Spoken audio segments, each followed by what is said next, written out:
Well, hello again, and welcome to another Q&A session with the State University's Annuitants Association. Today we have joining us State Representative Katie Stuart. She is the chairperson of the House Higher Education Committee. We're so grateful to have you here today, Katie. We want to thank you so much for joining us. And I know it was about a month or two ago, we asked some of our SUAA members to send in some questions to us they would have for you. And you've agreed to sit down and go over some of them. So why don't we just go ahead and get started here. I had mentioned earlier that you are on the House Higher Education Committee. So Representative Stuart, what is the jurisdiction of the Higher Education Committee? Really good question. So I've been lucky to be the chair of the Higher Ed Committee for the last 4 years. And prior to that, I was a member of the committee. We work together with our counterparts in the Senate. We work and craft, higher education policy for the state of Illinois. So some of the issues that come before us have to do with sometimes technical statutory changes to things that are expected reporting that the universities have to do to different state agencies, reports they have to give to the Board of Higher Ed, things like that.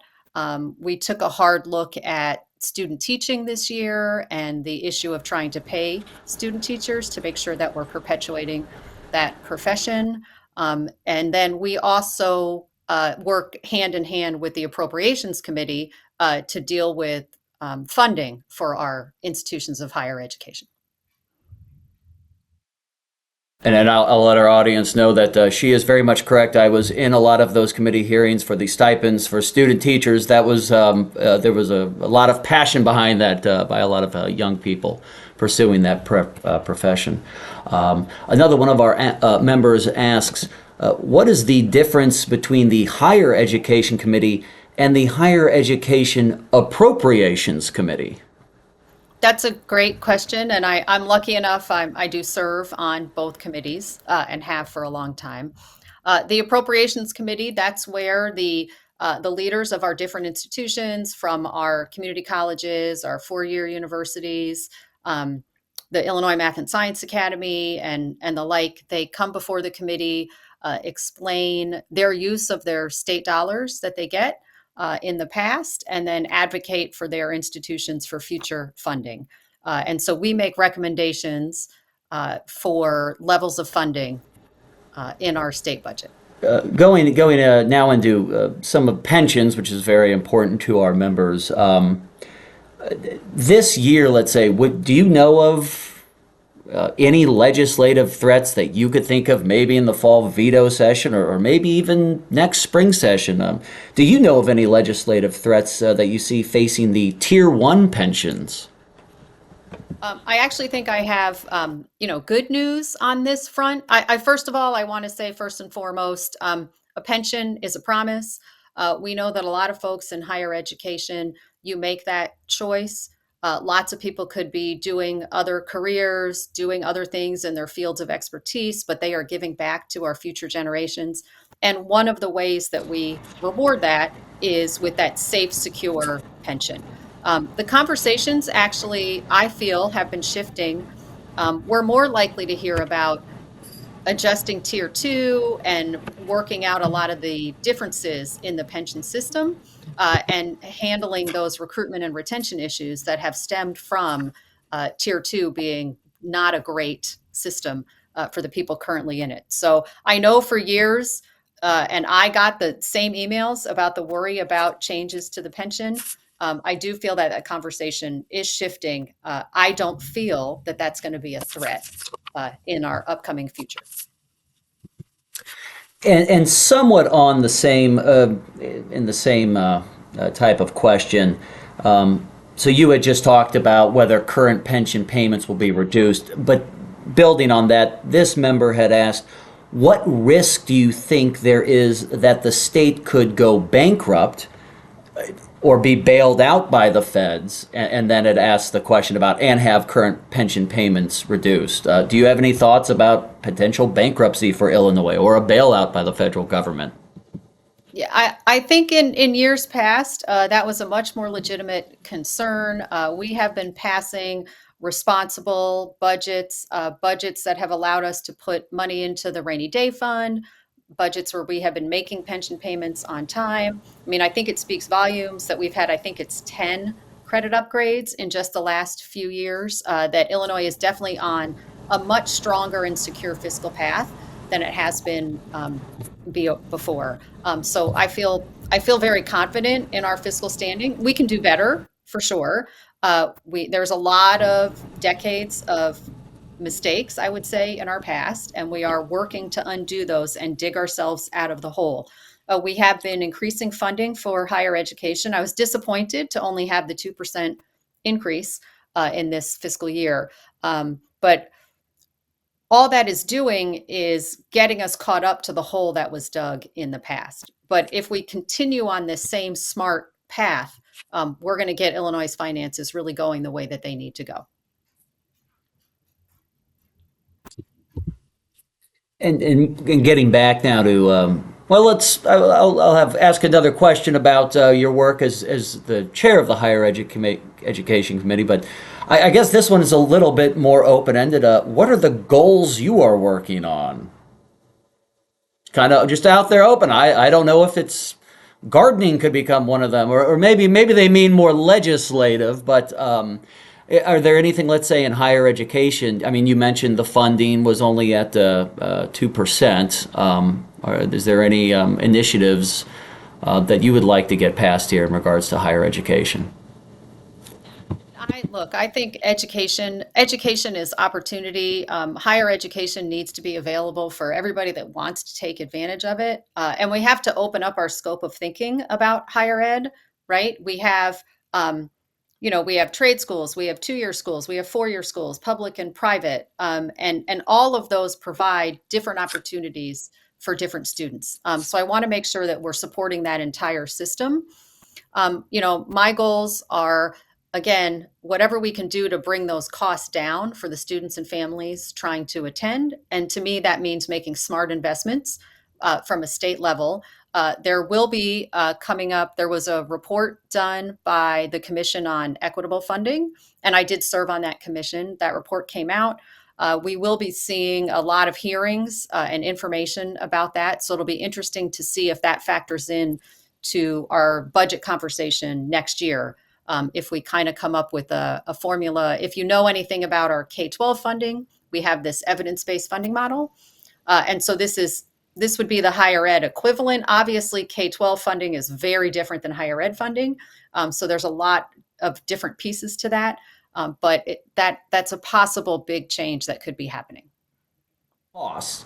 The question was, what are you or the legislators in the House and Senate doing to keep higher education for the citizens of Illinois, including many of us who work at universities and community colleges, affordable and minimize the number of students attending college from out of state?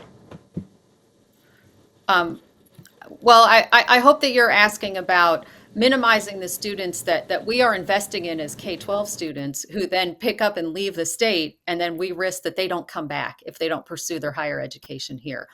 So doing what we can to make our institutions more attractive, more affordable.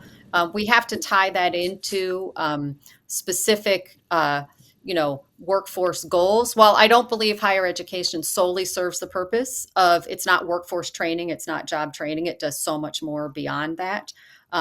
But we do need to, if we need nurses in the state of Illinois, let's make sure that we are producing, because I know that our programs produce the best nurses. So I want our people to go to those programs, and then I want them to be my nurse when I need healthcare. The same for teachers, and the same for people in the trades, right? I was just at SWIC, which is Yeah. Southwestern Illinois College, for a ribbon cutting for a big manufacturing center.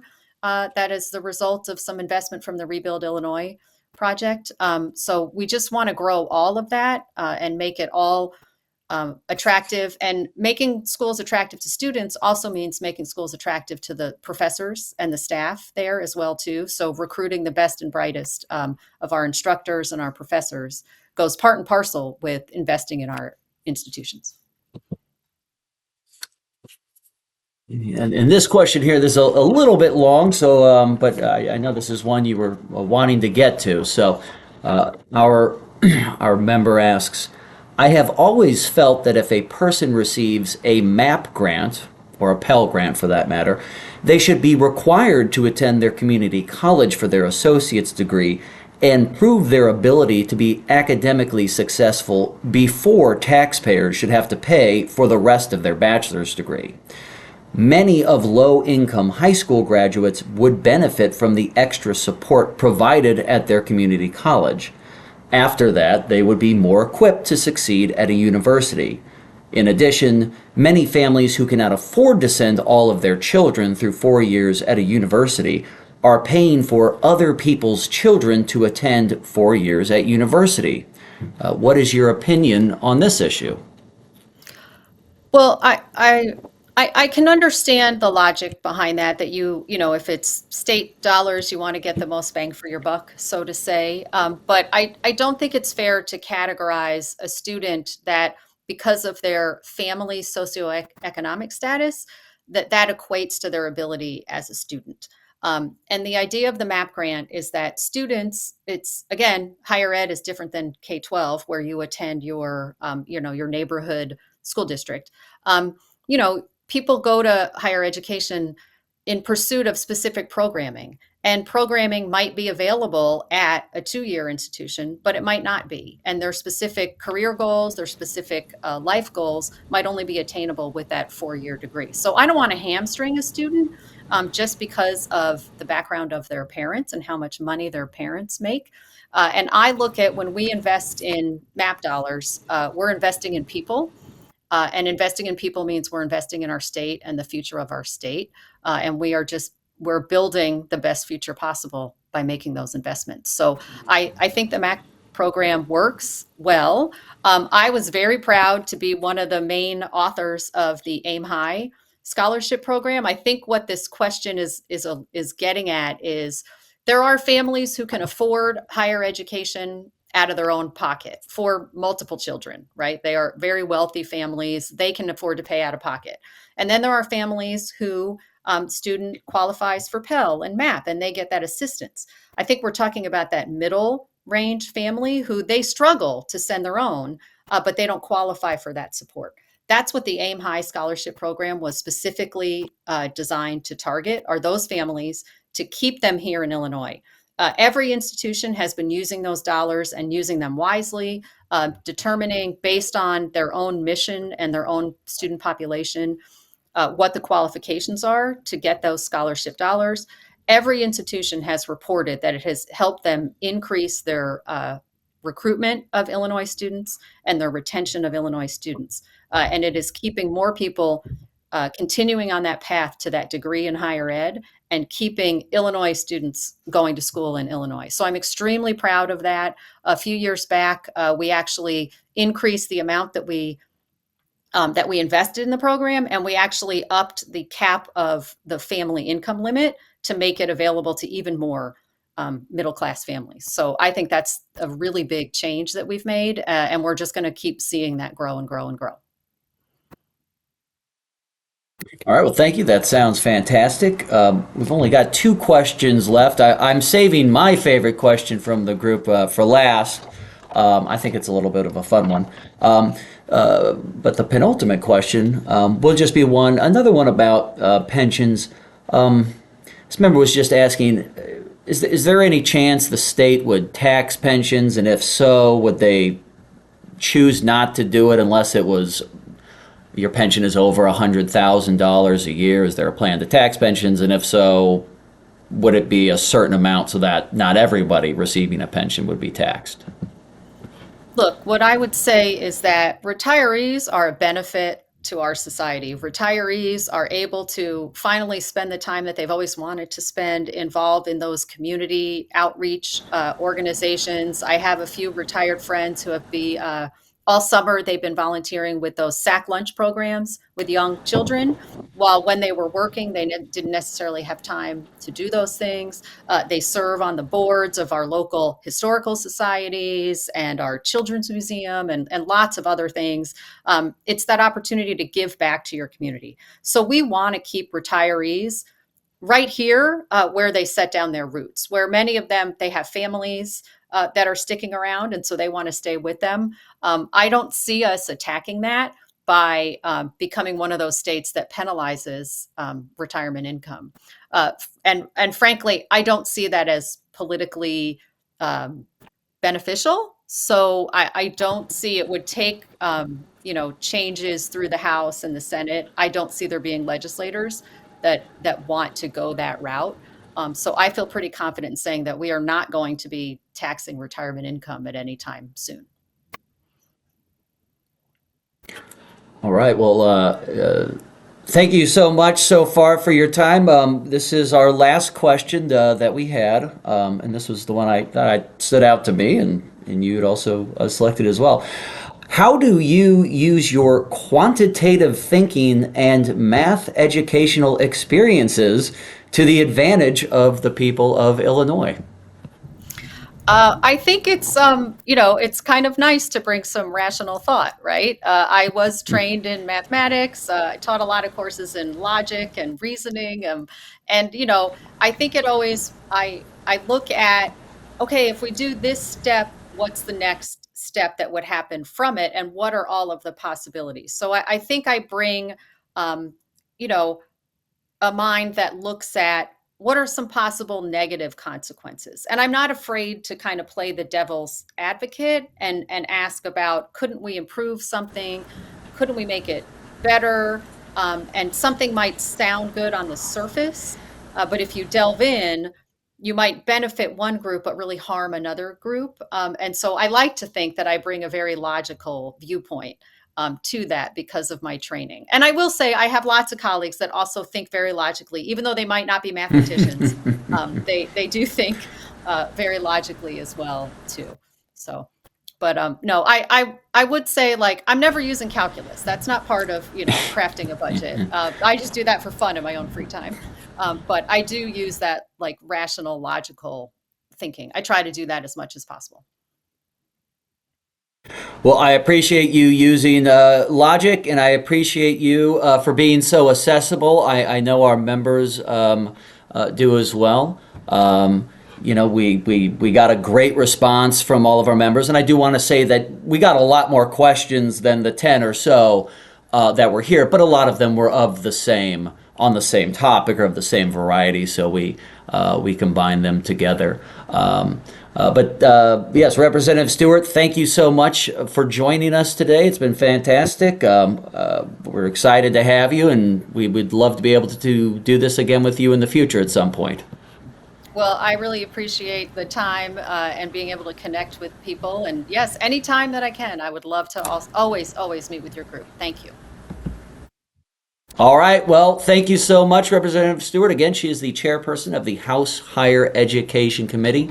Thank you again so much for joining us today on another Q&A session with SUAA. So until next time, thank our guest, Representative Katie Stuart, and I am Thomas Martin with SUAA. We look forward to seeing all of you again and receiving more of your questions again when we have our next guest. So until then, take care.